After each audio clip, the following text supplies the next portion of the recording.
Diga, la verdad que hay un gusto para mí estar en este bendecido capítulo.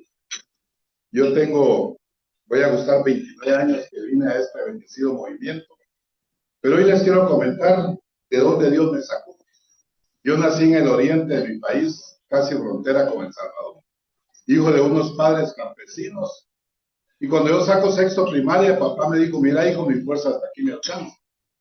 Había un instituto operado por cooperativa, se pagaban en ese tiempo aproximadamente como $2 al mes, pero papá no podía.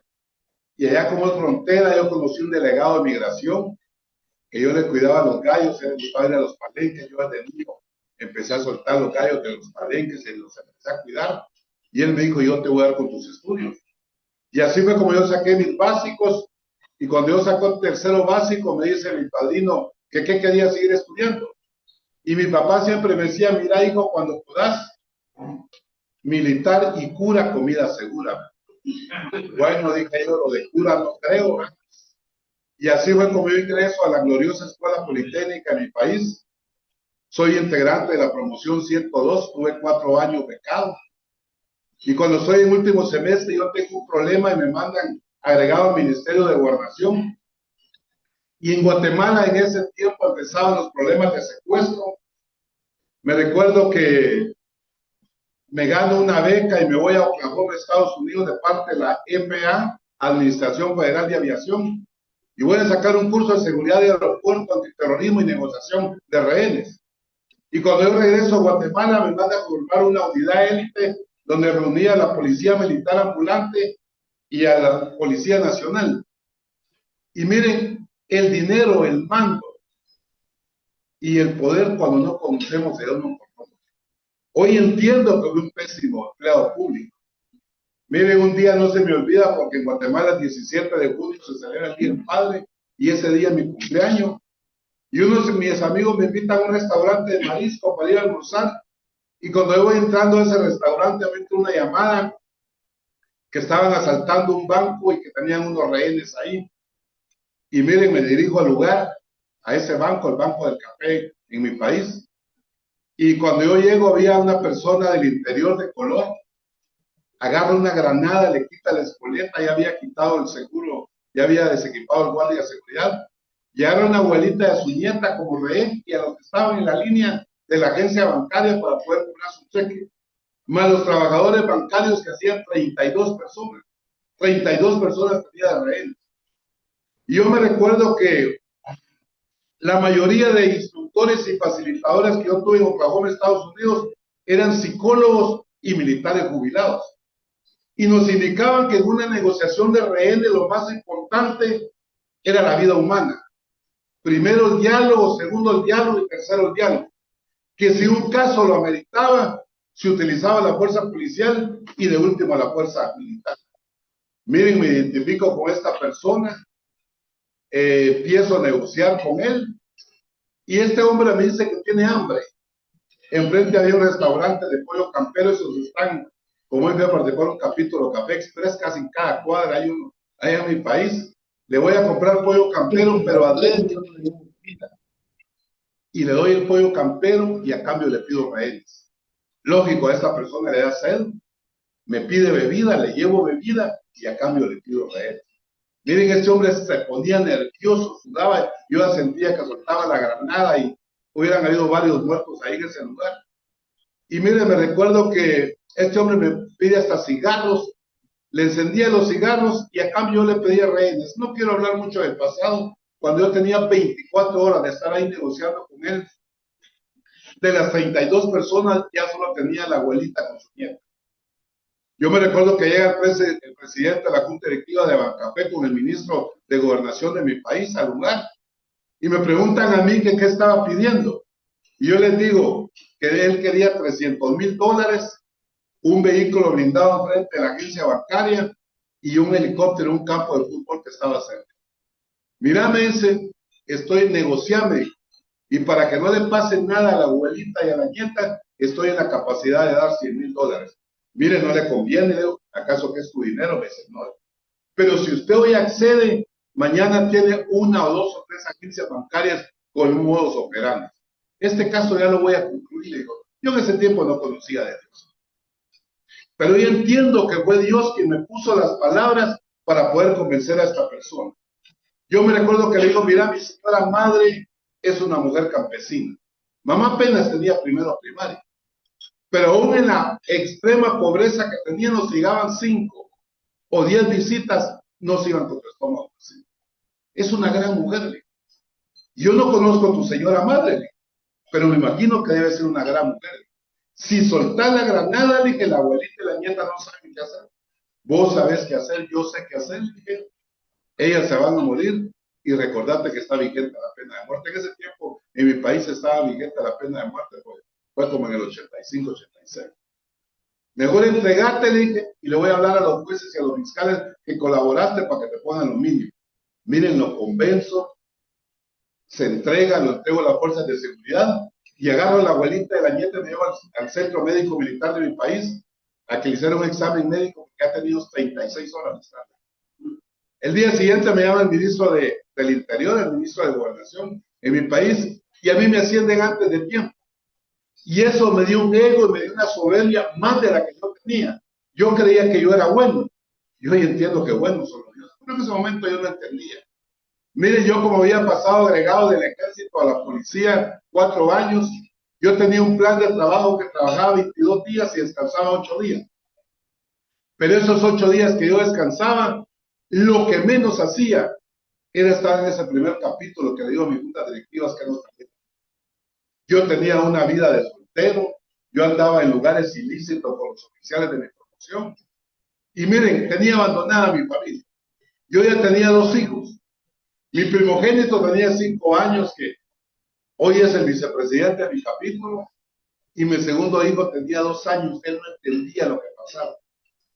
Y en esa tarde, yo tengo una discusión con la madre de mis hijos.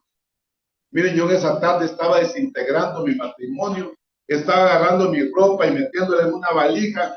Y cuando yo estaba haciendo eso, mi primogénito, él se daba cuenta de lo que estaba pasando y se agarraba mi pantalón y me decía, papito, no te vayas de la casa, papito, no te vayas. Miren, mi primogénito lloraba. Y ese hombre cobarde que les habla aquí, agarra su ropa, la mete en mi valija. Miren, yo en ese momento yo no conocía de Dios. Los abogados te van a decir incompatibilidad de caracteres o cualquier causante, pero el abogado de abogado te va a iluminar y te va a dar sabiduría y discernimiento.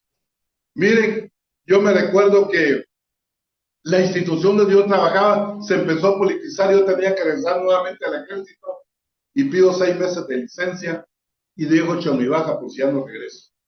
Y me voy a Estados Unidos, a un estado que está al norte de Boston, Massachusetts. Llego un día jueves, un día viernes, voy a aplicar para poder trabajar. Yo era un desguache, lo que hacía es trabajar platos con un puesto de 800 personas. Así empecé trabajando en los Estados Unidos. Miren, ahí tenía un full time, un tiempo completo. Entraba a las 6 de la mañana y salía a las 3, 4 de la tarde. Y a las 5 de la tarde me iba a un banco, pero no a trabajar de gerente ni de cajero, a limpiar los baños, a pasar la vacuum y a recoger la basura. Ahí tenía un part-time, un medio tiempo. Entraba a ese banco a las 6 de la tarde y salía a las 12 de la noche. A la 1 de la mañana llegaba a mi apartamento y a las 5 de la mañana me levantaba para irme a mi primer trabajo. Y de ese sueño americano que todo el mundo te habla, yo lo único que tenía era sueño porque no tenía tiempo para dormir. Miren, Honduras es tierra fértil, hombre. Guatemala es tierra fértil. No tenemos necesidad de irnos a otra nación. Y miren, yo bendigo Estados Unidos. ¿Y saben por qué bendigo esa nación? En tiempo de la pandemia, por lo menos en Guatemala, gracias a Dios y a las remesas de nuestros paisanos que están trabajando ahí, se mantuvo la economía. Yo sé que así para muchos países de Centroamérica y de Latinoamérica. Miren, Boston neva demasiado.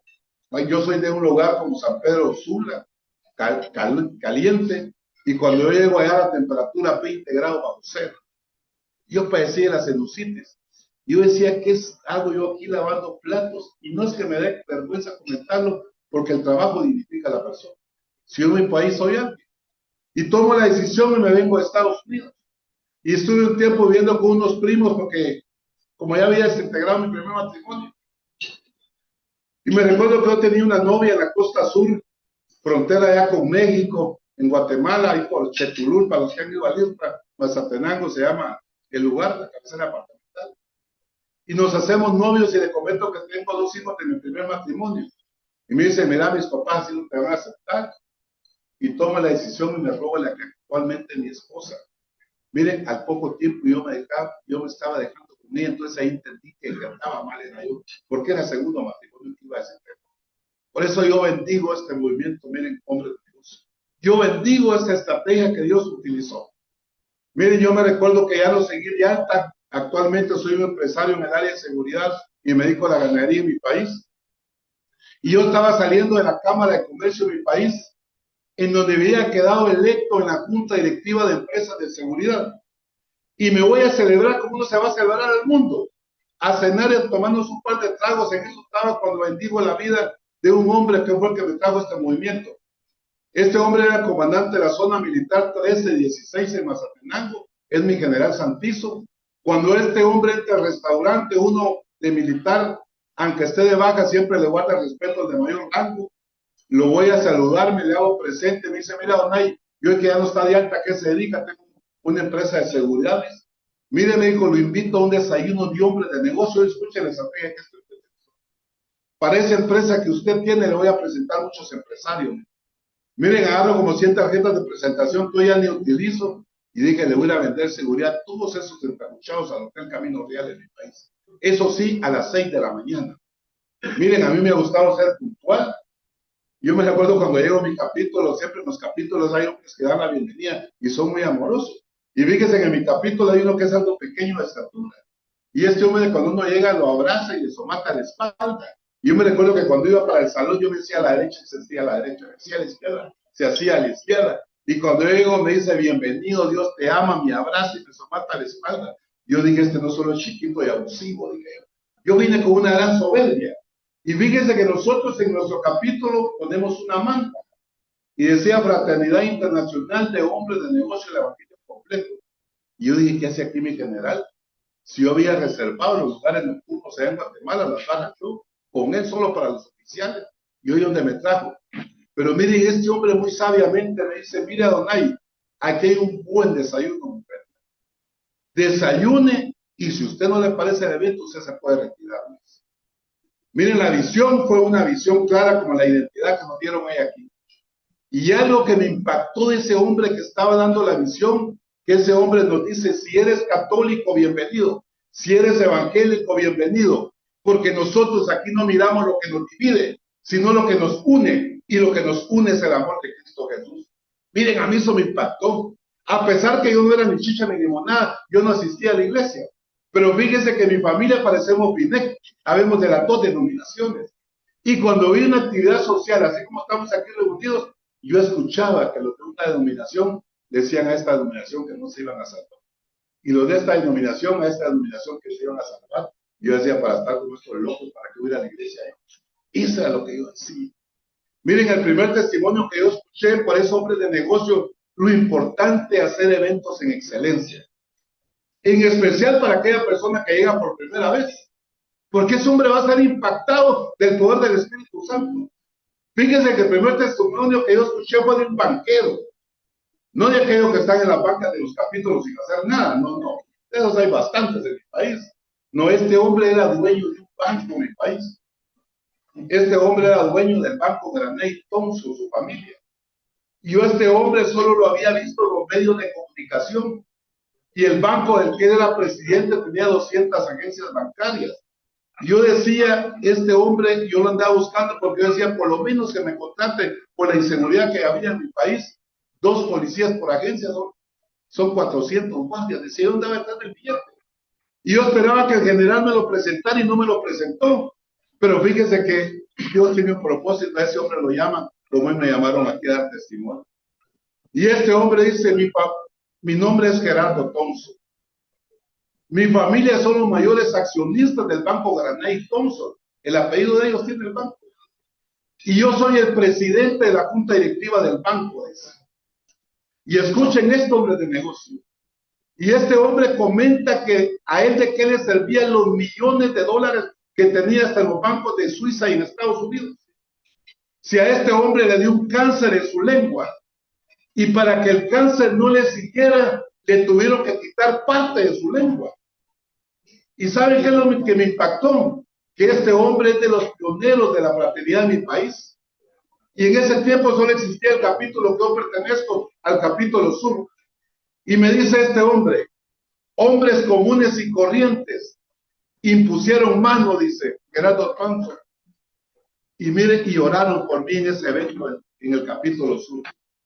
Y a los 8 días de haber orado por mí, mis glándulas le empezaron a sentir sabor, paladar a la comida. Dice. Mi lengua poco a poco me empezó a crecer porque no podía hablar. Gerardo Thompson, y mi cáncer desapareció. Dice. Miren, a mí eso me impactó. Yo dije, este hombre tiene plata. No le van a pagar para que venga a contar mentiras a un podio. Miren, yo me hago miembro de este movimiento en el mes de julio de 1997. Y el 27, 28 y 29 de septiembre de 1997, yo me voy a ese seminario avanzado de entrenamiento para líderes, a ese Sahel que todo el mundo se ha hablado aquí en Honduras. Miren, a mí todos los temas me impactaron. Pero había un hombre que hasta antes de la pandemia era nuestro gerente de la fraternidad, un mi paisano, un hombre pequeño de estatura, un hombre que tal vez no tenía una gran preparación académica ni una gran preparación teológica, pero tenía un gran respaldo al Espíritu Santo. Y fíjense que ese hombre lo llaman cuando yo estaba en el Sahel para que diera el tema de la familia. Y cuando Virgilio Guevara empieza a hablar el tema de la familia, yo me empiezo a pasar la película de mi vida de mis hijos. Yo a mis hijos los trataba como soldados y como policías. Mis hijos se metían debajo de la cama y se escondían por el maltrato que este hombre cobarde le daba. Mi primogénito llegó a los 8 años y se orinaba en la cama por la forma que yo lo había tratado. Mi esposa con miedo me salía a recibir. Miren, yo me quería regresar a Israel para poder pedir perdón a mi esposa y a mis hijos. Y después yo recibo la promesa del Padre y yo tengo ese encuentro con el Espíritu Santo. Y miren, cuando yo regreso de Israel, lo primero que hago es, uno de los servidores me dice, en el tema de la familia, si nunca le has regalado cosas a tu esposa, nunca es tarde. Miren, ahí en la calle le compré en ese tiempo, valían como 5 quetzales un ramo de rosas a mi esposa. Y paso a un restaurante de comida rápida y le compro algo a mis hijos y por primera vez yo estoy sentando en la sala a mi esposa y a mis hijos. Miren, mis hijos temblaban. Mis hijos aún estaban pequeños, porque ese hombre cobarde la única vez que lo sentaba era para pedirle notas, calificaciones, y yo nunca fui muy estudiante. Y donde yo menos tenía solvencia moral era donde yo más le exigía a mis hijas, a mis hijos. Le entrego las flores a mi esposa, la abrazo y le pido perdón, mi esposa quebrantada llorando. Y agarro a mi primogénito que tenía como 9 años y le pido perdón a mi hija, me dejó mi hijo mi camisa llena de lágrimas. Agarro a mi segundo hijo, que hoy nuestro dentista, le pido perdón, tenía como 7 años. Y a Christopher, que hoy nuestro médico, tenía como 2 años. Él no entendía lo que estaba pasando.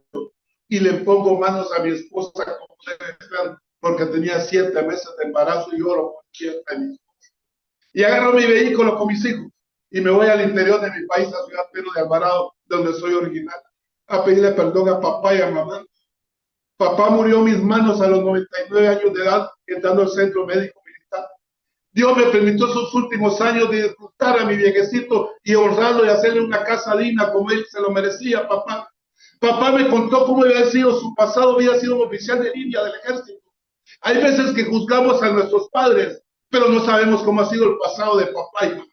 Y hoy soy padre de familia y aún teniendo 29 años de estar en este momento, he cometido muchos errores con mis hijos y con mi esposa. Si tienes a tu padre y a tu madre viva, hoy en vida dale todo lo que tú puedes.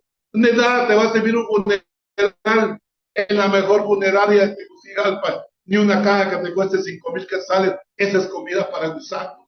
Miren, un día yo siempre andaba armado.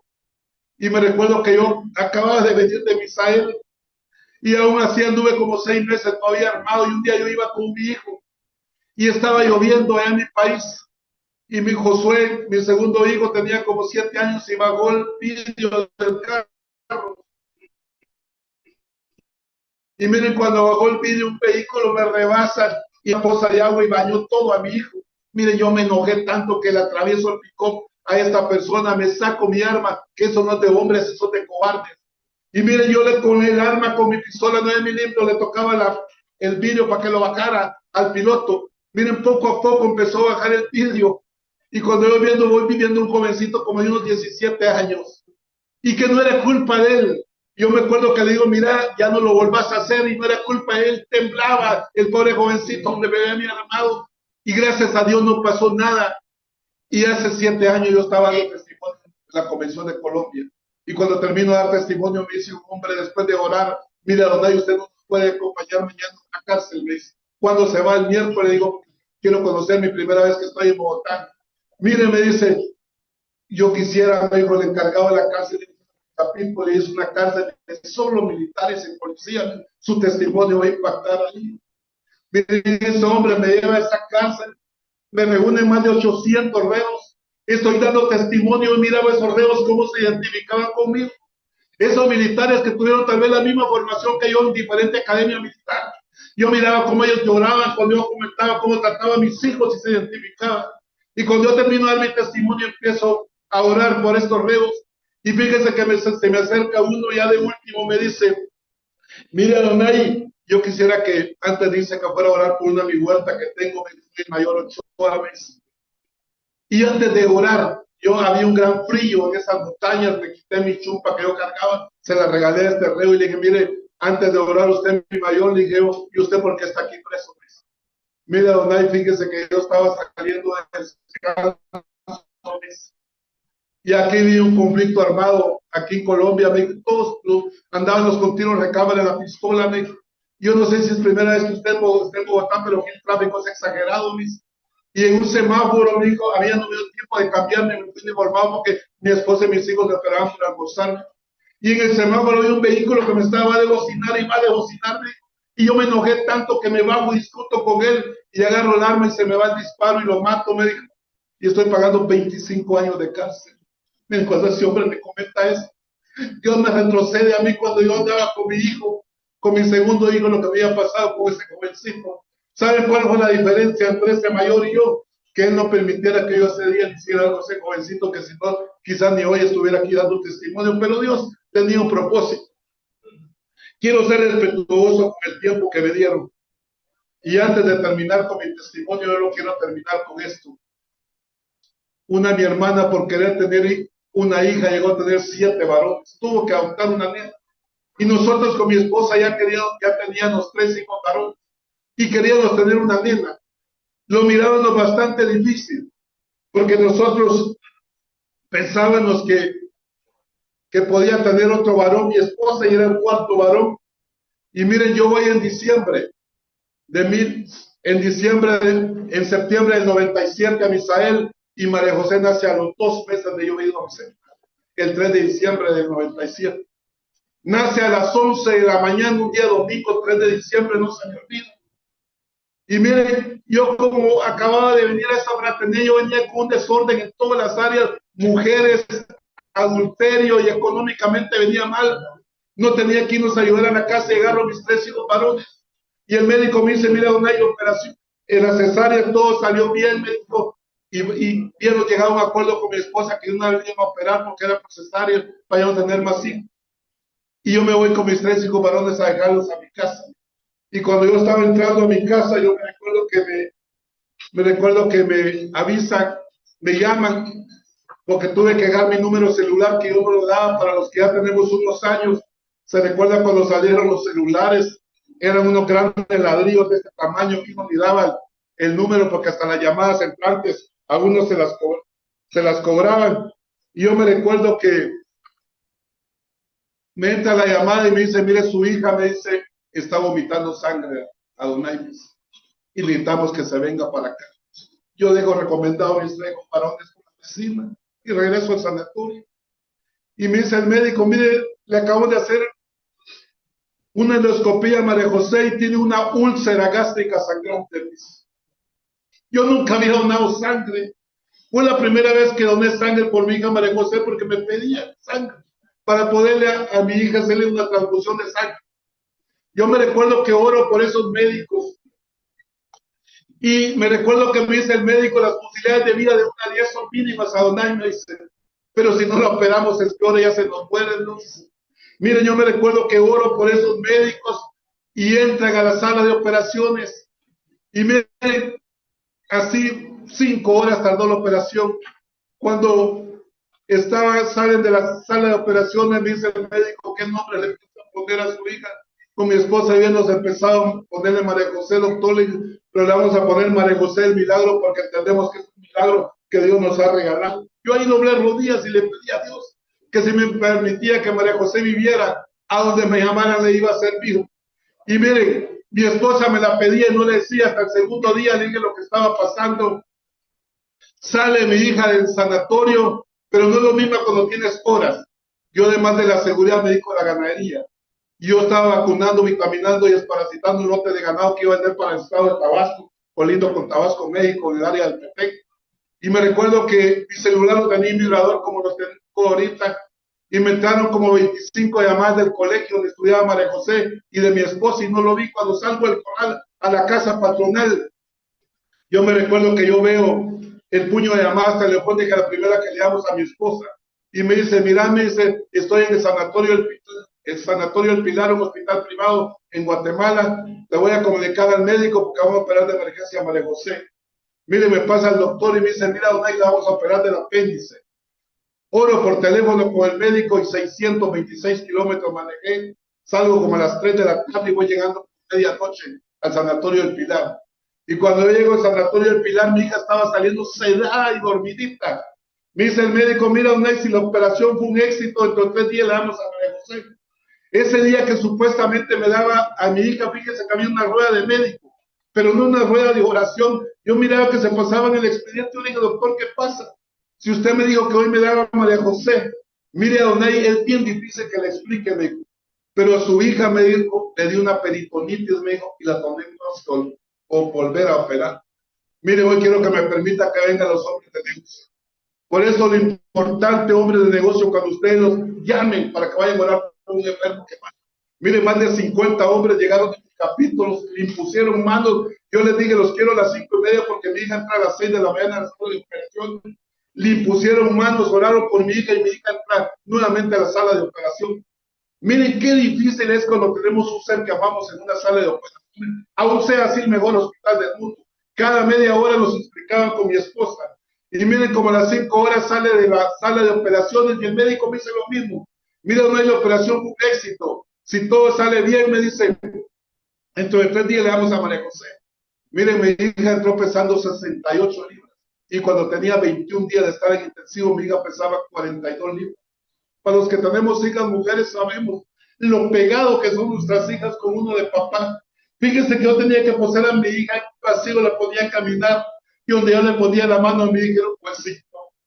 Y me recuerdo que cuando ella sale del intensivo a su cuarto en el sanatorio privado, se entera la maestra y le lleva a todos sus compañeros del colegio, le llevaron osos de peluche, carteles y todo. Y yo me recuerdo que llega el médico, me dice, mira, Donay, el día de mañana le damos a María José. Miren, esa fue la mejor noticia que yo pude haber escuchado. Se va mi esposa con la maestra a nuestra casa a adornarle la habitación a mi hija y ese día yo me quedo con ella en el hospital. Y a mí por el trabajo me gusta ver noticias. Y me dice, María José, yo sé que te gusta ver noticias, papi, miramos. Miren, vimos a las 7 de la noche, a las 9, a las 10, hasta CNN en español. Como a las 12, 11 de la noche le apago la tele y le digo, beba, dormite, porque mañana primero Dios nos vamos. Y no tenía ni 2 horas de haber apagado la tele. Cuando unos médicos entran y se sacrificaban, 3 médicos, un radiólogo y el médico que la había operado y otro médico, y agarran a mi hija y la llevan a la 1 de la mañana a rayos X, a las 2 de la mañana a rayos X, a las 3 de la mañana a rayos X. Yo dije, como la dan temprano, por eso la están llevando a rayos X. Y mi esposa llega bien puntual a las 7 de la mañana y empieza a cambiar a María José. Y cuando mi esposa estaba cambiando a María José, y un médico me dice, mire, Donay, hágame un favor, me dice, no quiero que cambien a María José, queremos hablar con su esposa y con usted. Mire, nos lleva por un pasillo a una unidad que se llama rayos X, y cuando yo veo 5 radiografías de mi hija, y me dice, Donay, ¿usted se ha dado cuenta que cada hora traemos a María José a rayos X? Sí, doctor, tenemos un problema, Donay, me dijo. La operación de María José se infectó todo, me dijo, y el antibiótico no nos está dando resultado, me dijo, y la tenemos que volver a operar, dice. ¿Y sabe qué me preocupa? Su peso, a ver si van a asistir la anestesia, ¿ves? Miren, cuando escucha eso a mi esposa, nos quebrantamos los dos, nos echamos la culpa los dos desde el principio, y creíamos que nuestra hija estaba pagando por nuestros pecados. Yo en ese momento no entendía. Ahora entiendo que era para glorificar el nombre de Dios. Y me dice el médico, ya hágame un favor, prepare a su hija porque mañana a las 6 de la mañana entra a su tercera operación. Imagínense, 3 operaciones a 22 días. Y cuando yo llego, me recuerdo que cuando yo llego a la habitación, me dice mi hija, papi, ya pagaste. Yo no tenía valor de decirle nada, ya pensó que yo andaba en caja. Miren, me decía María José a mi esposa, mami, cambiame. Mi esposa no tenía el valor de decirle lo que estaba pasando.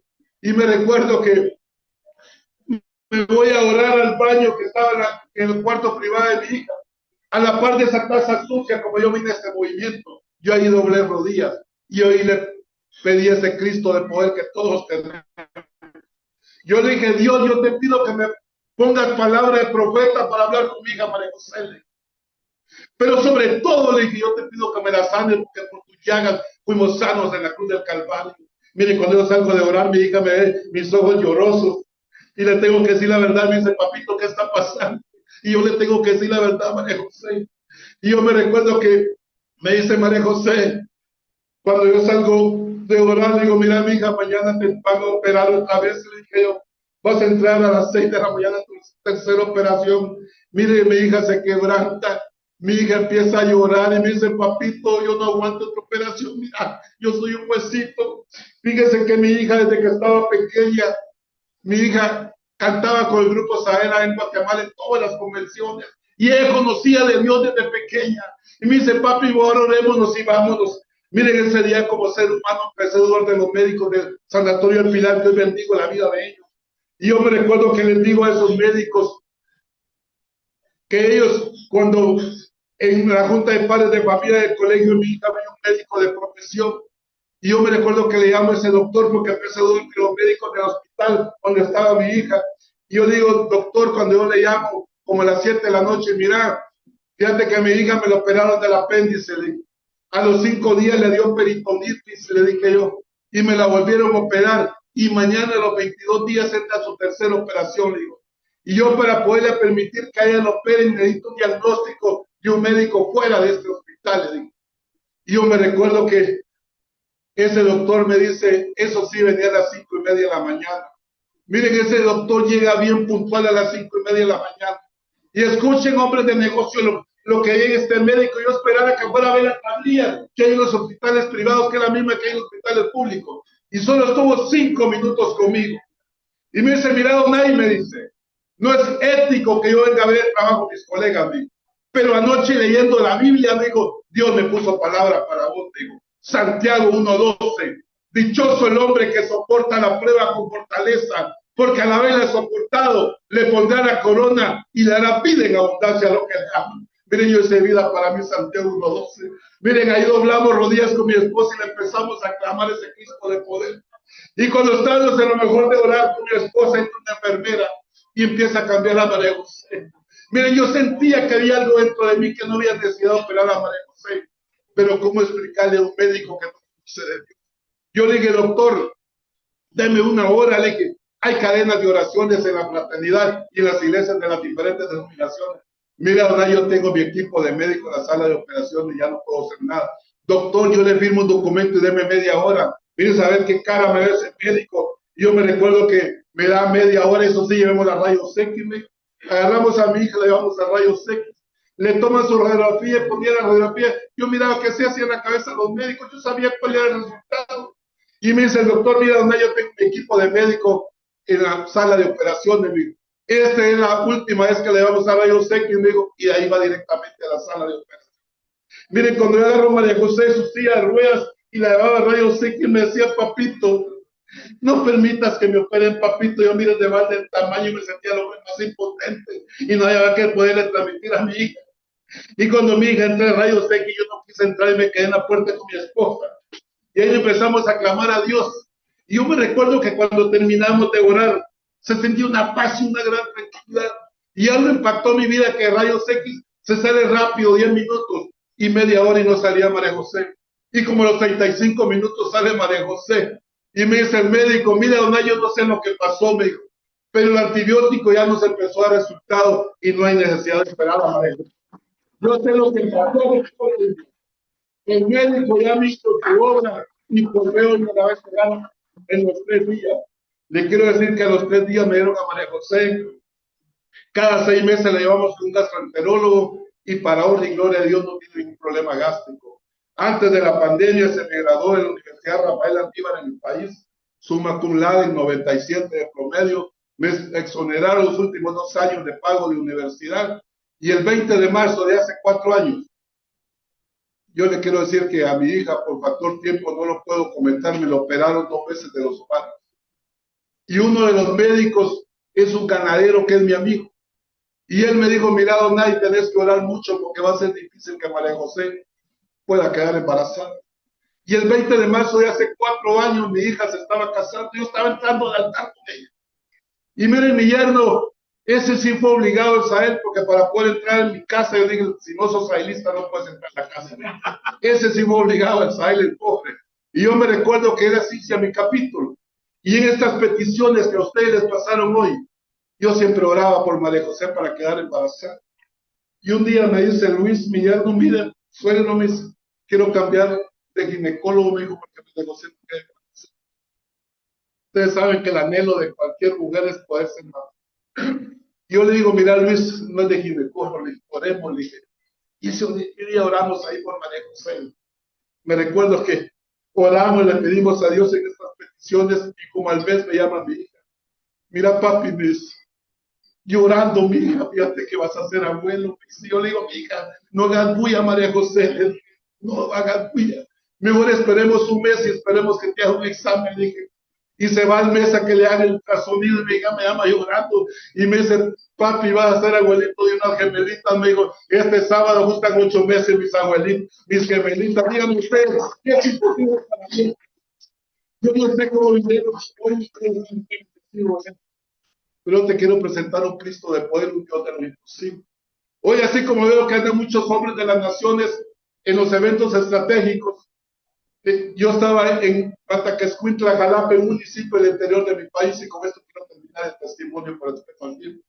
Y conozco a un alcalde municipal, y fíjense que ese alcalde me llama a mí, y me dice un día, mira, Donay, yo no sé qué han hecho ustedes, me dice, fíjese, Donay, no sé qué puede hacer la Fraternidad Internacional de Hombres de Negocios del Evangelio completo aquí por Mataquescuintla, Jalapa, ¿y qué está pasando, señor alcalde? Miren, en el término de 5 meses, me dijo, se nos va suicidando 6 jovencitos entre las edades de 14 y 17 años. Ya llamamos a la Universidad de San Carlos y nos mandó unos psicólogos, pero fíjese que hace 15 días, amigo, se me suicidó una jovencita de 17 años. Yo le digo, señor alcalde, reúname a todos los jóvenes de los colegios privados y públicos y déles ahí una gaseosa y una hamburguesa. Le digo, usted les puede dar, le digo, como a las 3 de la tarde. Yo, Carlos Ramírez me acompañaba en la Junta Directiva Nacional. Y yo acababa de estar en el Sahel y había escuchado a un joven de origen francés en mi país, Hans Müller, que él por andar en las drogas se tiró de un 3er nivel y se amputó las piernas. Un testimonio impactante para los jóvenes. Y le digo a Carlos, llevémonos a Hans para que él dé testimonio, no nosotros. Y nos llevamos a Hans Müller y miren que ese salón municipal había más de 1,800 jóvenes. Y Hans Müller empieza a dar testimonio y le comenta a esos jóvenes cómo había empezado él con el cigarro, cómo había empezado con el alcohol y cómo había empezado con la marihuana. Y esos jóvenes se identificaban con él. Cómo había empezado con la cocaína, con el crack. Y le dice Hans, pero yo en un capítulo de hombres de negocio me voy a Misael y con los colectivos. Y miren, ministró Hans y yo miraba a jóvenes quebrantados. Y cuando Hans Müller termina de dar su testimonio, agarro el micrófono y les digo, jóvenes, si alguno de ustedes alguna vez ha querido quitarse la vida, quiero que por favor levanten su mano. Miren, el 80% de esos jóvenes que estaban en ese salón municipal, me dolió mi corazón. Me acompañaba Luis Navichó, que es su esposa, que son de ese municipio. Y les digo, si papá y mamá nunca te han dado un abrazo, haz de caso que él es tu papá y que ella es tu mamá. Hubieran visto las colas de esos jóvenes mendigando un abrazo que nosotros, los padres de familia, no le hemos podido a nuestros hijos. Miren, eso me impactó. Y después se me acerca un jovencito quebrantado, llorando. Y me dice, mira, Unai, ¿cómo no vinieron antes? Tú que es tarde. Digo, pero para mí sí me dice. ¿Y sabe por qué? Me dice, la última jovencita que se suicidó, me dijo, era mi hermana. Tenía 17 años y salió embarazada. Y no tenía confianza con papá ni con mamá. Agarró un lazo, lo puso en un árbol y se quitó la vida. Miren, hay veces que los hombres de negocio no tenemos tiempo para ese primer capítulo que es nuestra familia. Por eso yo a mi junta directiva y a mis servidores les digo, los hombres de negocio, donde primero tenemos que empezar a servir es en nuestro capítulo. Yo no sé si pasa en Honduras, pero en Guatemala pasa que los hombres de negocio damos la bienvenida y abrazamos a los hombres, y no es que eso sea malo, pero somos incapaces de abrazar a nuestra esposa y poder abrazar a nuestros hijos y decírselo. Y eso es lo que yo les quiero dejar a ustedes, este mensaje y mi testimonio. Y ya para terminar, si ustedes me lo permiten, yo quisiera orar por ustedes. Ahí donde están, cierren sus ojos. Gracias, Padre. Gracias, Hijo. Gracias, Espíritu Santo. Papito lindo, esta tarde te queremos dar gracias, Padre Santo, por este bendecido capítulo. Gracias por ese trabajo que andan haciendo las naciones en este bello país, papito lindo de Honduras, Padre Santo. Bendigo, Padre Santo, la Junta Directiva Nacional. Bendigo la Junta Directiva de este capítulo. Bendigo a los servidores y todos esos hombres de las diferentes naciones que andan apoyando esos eventos estratégicos, papito lindo. Yo te quiero pedir, Señor, que estos hombres que hoy estamos aquí reunidos, papito lindo, nos den lo que le diste al rey Salomón, darnos sabiduría, ciencia y discernimiento para sacar adelante esa empresa que tú nos has regalado y que hemos descuidado, que es nuestra familia, Padre Santo. Que los hombres de negocio entendamos que el primer capítulo que tenemos y donde tenemos que empezar a servir es nuestra familia, Padre Santo. De nada nos va a servir andar en los 4 puntos cardinales de Honduras, andar en todas las naciones si descuidamos lo más preciado que tú nos has regalado, que es nuestra bella familia, Padre Santo. Si alguien quiere repetir conmigo esta pequeña oración en voz audible, la puede hacer. Señor Jesús, en esta tarde yo te confieso que he sido pecador. Te entrego mis pecados, te entrego mis cargas y te pido un corazón de carne, de humildad, de paz y de perdón, y te acepto como mi Señor y sanador de mi vida. Padre, esta tarde afiesta en los cielos. Yo te pido por estos varones, papito lindo, que los inscribas en el libro de la vida, Padre. Pero sobre todo, Señor, danos lo que le diste al rey Salomón, papito lindo. Danos sabiduría, ciencia y entendimiento para sacar avante esa empresa que tú nos has regalado y que hemos descuidado, Padre Santo, que es nuestra familia, que es la base en la sociedad de cualquier país, Padre Santo. Todo esto te lo pedimos en el nombre del Padre, del Hijo y del Espíritu Santo. Amén y amén. Que Dios me lo bendiga.